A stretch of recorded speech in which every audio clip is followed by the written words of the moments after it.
काजे जादव जी का विचार बा? हम रौरा हाथ में आवे वाला नहीं थे। जाने हम बारूद हैं बारूद, हमें छूने की कोशिश करोगे तो जल जाओगे।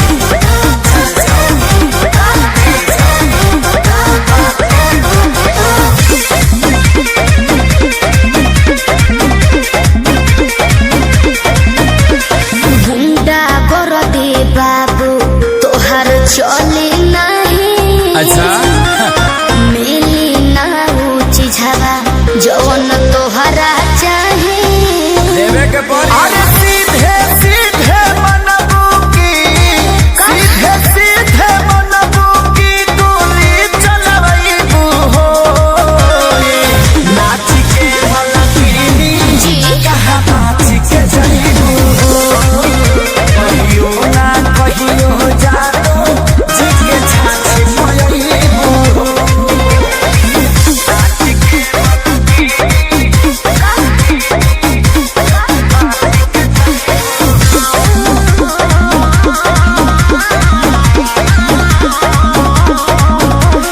पक पक करो ना पिया कर, अच्छा सब झहर जाई तो हर कर। अरे चला देखो थोड़े देर में ठीक हो जाइबो। पक पक करो ना पिया कर, सब झहर जाई तो हर कर। जाने हल्का मिलना यही रान के, अच्छा आज रात भना चाहे तो है बांध के। अयो दादा ढेर मत फेंको। सुना हाथ काथा पाथाई सन, हाथ काथा पाथाई सन कहीं न पैबू हो।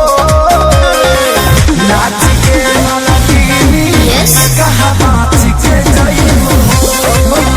कहियो ना कहियो जादो जी के छाछ मयईबू हो। देख लेता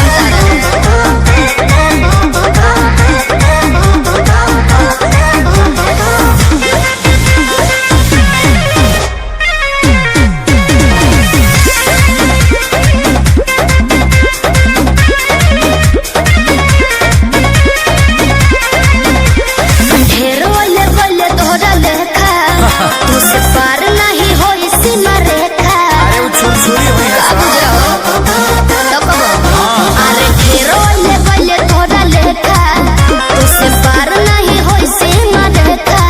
कल के 2 रुपया के सामान हो, चाहे करे लुए तना गुमान हो। तो रही ना हमरो हिंग रही खेसारी 20 साल के आगे, खेसारी 20 साल के आगे का भाव देखैबू हो। नाच के मलकिनी का हो कहाँ नाच के जईबू हो। कहियो ना कहियो जादो जी के छाछ मयईबू हो। आओ अरे पूरा इंडिया हिली बाबू, खाली तू देखत जा।